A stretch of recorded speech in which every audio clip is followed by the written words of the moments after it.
Hello and welcome বন্ধুরা, তোমরা দেখছো আমার ইউটিউব চ্যানেল বেঙ্গল এডিটর। আমি কিন্তু নিয়ে এসেছি আজকে মানে 4ঠা জুনের কিন্তু তোমাদের জন্য নতুন কারেন্ট অ্যাফেয়ার্স নিয়ে কিন্তু চলে এসেছি। চলো বন্ধুরা শুরু করি। দেখো ফার্স্ট যেটা আছে সেটা হচ্ছে নীতি আয়োগের যে এসডিজি ইন্ডিয়া ইন্ডেক্স, ঠিক আছে, সেটা হচ্ছে 2020-21 অনুযায়ী ভারতের কোন রাজ্যে শীর্ষ আছে। একদম লেটেস্ট কিন্তু এটা ওয়েস্ট বেঙ্গল, কেরালা, বিহার, গোয়া, এটা কিন্তু হবে কেরালা। ওকে বন্ধুরা, কিন্তু এখান থেকে যে স্ট্যাটিক জিকে গুলো বেরিয়ে আসে, দেখো প্রত্যেকটা অপশন থেকে কিন্তু জিকে কিন্তু আসে, ঠিক আছে, সেইগুলো কিন্তু আমরা একটু দেখে নিই। চলো দেখো প্রথমে জেনে নিই যেটা নীতি আয়োগ যেটা সেটা কি, সেটা হচ্ছে নীতি, দেখো national institution for transforming India. Okay, এটা হচ্ছে নীতি। আচ্ছা, এসডিজির ফুল ফর্ম কিন্তু তোমাদের জিজ্ঞাসা করতে পারে, সেটা কি, এটা সাস্টেনেবল ডেভেলপমেন্ট গোলস। ওকে, আচ্ছা, নীতি আয়োগের চেয়ারম্যানকে ডক্টর রাজীব কুমার, তিনি কিন্তু হচ্ছেন ভাইস চেয়ারম্যান। ওকে, তিনি কিন্তু ভাইস চেয়ারম্যান। আর সিও হচ্ছেন অমিতাভ কান্ত, ঠিক আছে, অমিতাভ কান্ত কিন্তু হচ্ছেন সিও নীতি আয়োগের। আচ্ছা, নীতি আয়োগের চেয়ারম্যানের নাম কি, এটা কিন্তু অবশ্যই তোমরা কমেন্ট সেকশনে কমেন্ট করে জানাও। তিনি কিন্তু খুব ফেমাস লোক, অবশ্যই সবাই চিনি আমরা তাকে। আচ্ছা, কেরালা স্কোর কত? কেরালা কিন্তু একদম শীর্ষে, তারা কিন্তু আছে 75 আর বিহার কিন্তু মানে 52 নিয়ে কিন্তু সব থেকে খারাপ পারফর্মিং রাজ্য হিসাবে কিন্তু আপাতত আছে। এটা কিন্তু অবশ্যই মনে রাখবে বন্ধুরা, বিহার আর কেরালা কিন্তু নীতি আয়োগের টপে আছে। ওকে, এসডিজি অনুযায়ী ভারতের সামগ্রিক এসডিজি 2019 সালে কত ছিল? 60। খুব ইম্পর্টেন্ট, ঠিক আছে। বর্তমানে সেটা কত হলো? 66। Very very very important. তাহলে কিন্তু অবশ্যই দেখে নিলে তোমরা অনেকগুলো কিন্তু স্ট্র্যাটেজিকে পেয়ে গেলে, এবং সেটা কিন্তু সাথে কারেন্ট অ্যাফেয়ার্সের মধ্যেও কিন্তু থাকছে। প্রথম Asia Pacific public sector cyber security executive council কারা লঞ্চ করলো? দেখো অবশ্যই মাইক্রোসফট, কিন্তু এখান থেকে কিন্তু আরো কিছু যে স্ট্র্যাটেজিকে গুলো আছে সেগুলো দেখে নি। দেখো গুগল, আইবিএম, অ্যাপেল আছে। আচ্ছা, আইবিএম এর সিও কে অবশ্যই অরবিন্দ কৃষ্ণা, ঠিক আছে, অবশ্যই মনে রাখবে, অনেক কম্পিটিটিভ এক্সামে কিন্তু দিয়ে থাকে। অ্যাপেলের সিও টিম কুক, গুগলের তো আমরা সবাই চিনি ওনাকে, সুন্দর পিচাই। আচ্ছা, এই ব্যাপারটা কি দেখে নিই। মাইক্রোসফট কিন্তু প্রথম Asia Pacific public sector cyber security executive council চালু করলো। কাদের নিয়ে? এটা কিন্তু Brunei, Indonesia, Korea, Malaysia, Philippines, Singapore, থাইল্যান্ডে যারা বড় বড় হেডে যারা বসেছে, নীতি নির্ধারক, গণ্যমান্য ব্যক্তি, মানে ধরো যারা প্রভাবশালী ব্যক্তি, তাদের নিয়ে কিন্তু গঠিত করা হয়েছে। আচ্ছা, এদের প্রধান উদ্দেশ্য কি? সেটা হচ্ছে কাউন্সিলের লক্ষ্য হচ্ছে সাইবার নিরাপত্তা কিন্তু দেওয়া, সরকারি বেসরকারি অংশীদারত্বকে কিন্তু ত্বরান্বিত করা, মানে মেন হচ্ছে সাইবার সিকিউরিটি দেওয়া কিন্তু এদের মেন লক্ষ্য। ওকে, মাইক্রোসফটের সিও কে, সেটা হচ্ছে সত্যা নাদেলা। ওকে, এটা কিন্তু মনে রাখবে অবশ্যই। আর হেডকোয়ার্টার কোথায়? রেডমন্ড, ওয়াশিংটন, ইউনাইটেড স্টেট, কিন্তু এটা কিন্তু খুব ইম্পর্টেন্ট। ওকে, আচ্ছা, এদের মধ্যে কোন শহরটি দূষণ সূচকে প্রথম আইকিউ এর 2020 অনুযায়ী? দেখো নিউ দিল্লি আছে, লাহোর আছে, সিংজিয়াং আছে, নিউ ইয়র্ক আছে, ঠিক আছে। নিউ দিল্লি কিন্তু হবে না, এটা হবে সিংজিয়াং কিন্তু হবে, ঠিক আছে। আচ্ছা, এখান থেকে যে মেন যে পয়েন্টটা উঠে আছে সেটা কিন্তু কি, দেখো আইকিউ, দেখো এই যে দেখছো যে আইকিউ আর সেটা কিন্তু কি, এটা কিন্তু একটা সুইস কোম্পানি, ঠিক আছে, সুইস এয়ার কোয়ালিটি প্রযুক্তি সংস্থা। এরা কিন্তু বিভিন্ন ফিল্টার বানিয়ে থাকে, ঠিক আছে বন্ধুরা, বিভিন্ন কিন্তু ফিল্টার বানায় এরা সাধারণত। এই যে আইকিউ এয়ার যেটা আছে, 2020 সাল পর্যন্ত কিন্তু এদের বিশ্বব্যাপী কত 500 জন কর্মচারী ছিল, তাদের মধ্যে কিন্তু 150 জন কিন্তু চীন। আর সব থেকে গুরুত্বপূর্ণ এদের মেন মার্কেটটা কোথায়? সেটা কিন্তু এশিয়ার উত্তরে আমেরিকা, ঠিক আছে। ফাউন্ডার দেখো 1963 সালে কিন্তু দুজন ভাই, এরা কিন্তু দুজন ভাই। ওকে, মনে রেখেও কিন্তু ম্যানফ্রেড এবং ক্লজ হামেস, ঠিক আছে, মনে রাখবে খুব অবশ্যই। এরা কিন্তু দুই ভাই মিলে কিন্তু এই কোম্পানিটা প্রতিষ্ঠা করে, সেটা কত সালে? 1963। ভেরি ভেরি ভেরি ইম্পর্টেন্ট কিন্তু।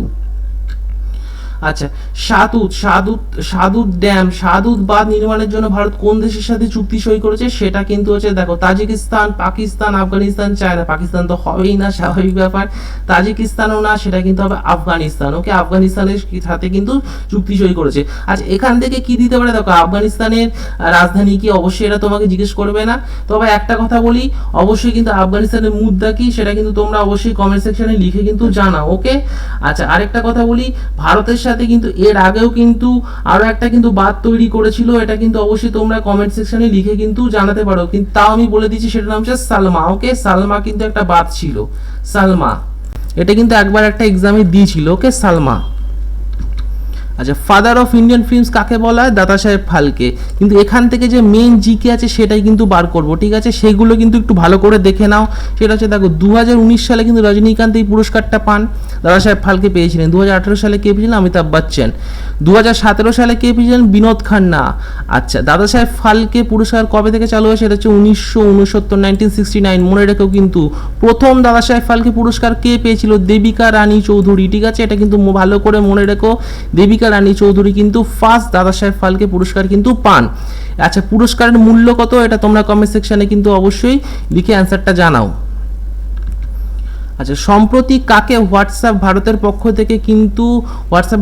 থেকে গ্রেভেন্স রিড্রেসাল অফিসার হিসাবে নিয়োগ করেছেন? কাকে? দেখো বিক্রমজিৎ সিং আছেন, পরেশ বিলাল আছেন, কুলদীপ সিং আছেন, সামন্ত কুমার গোয়েল আছে। দেখো কোন হবে? উত্তর কি হবে? পরেশ বিলাল। ওকে, পরেশ বিলাল কিন্তু হবে।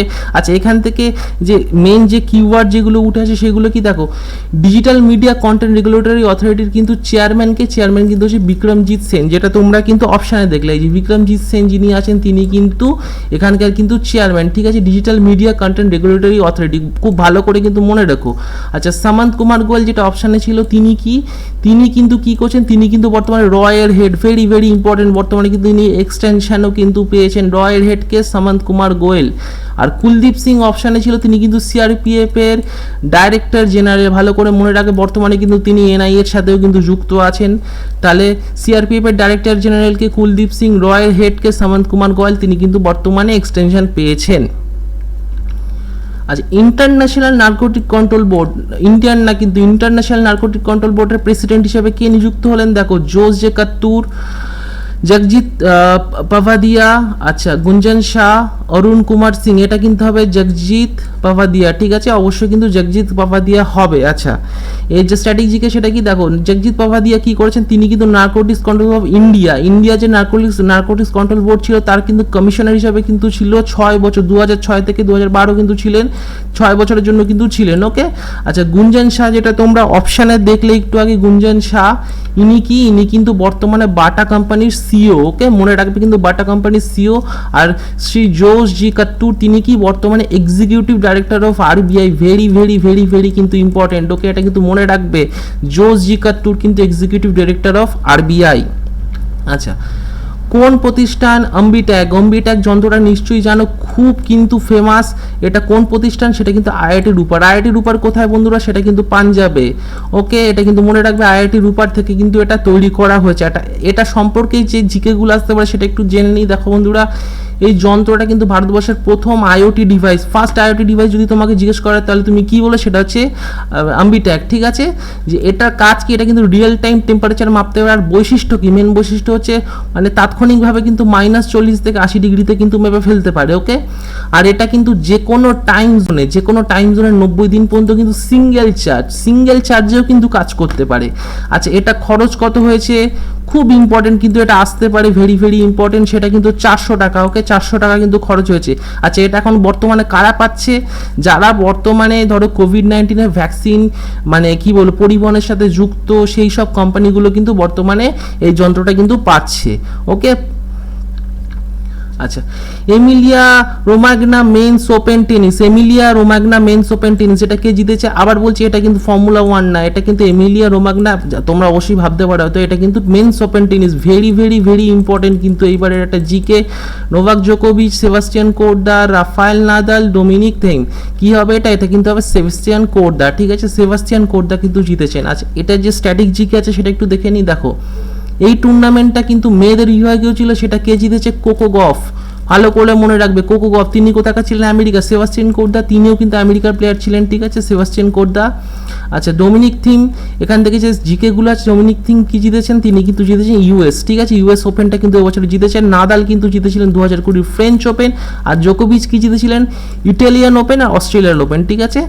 তাহলে বুঝতে পারলে বন্ধুরা, একটা কোশ্চেন থেকে কিন্তু অনেকগুলো কোশ্চেন কিন্তু তোমরা পেয়ে গেলে। অবশ্যই বলো বন্ধুরা, চ্যানেলটা কিন্তু অবশ্যই সাবস্ক্রাইব করো যারা নতুন দেখছো, আর একটা করে কিন্তু বন্ধুরা লাইক করে দাও। তাহলে বন্ধুরা, এতটাই ছিল আজকের ভিডিও। চলো বন্ধুরা, দেখা হচ্ছে নেক্সট ভিডিওতে।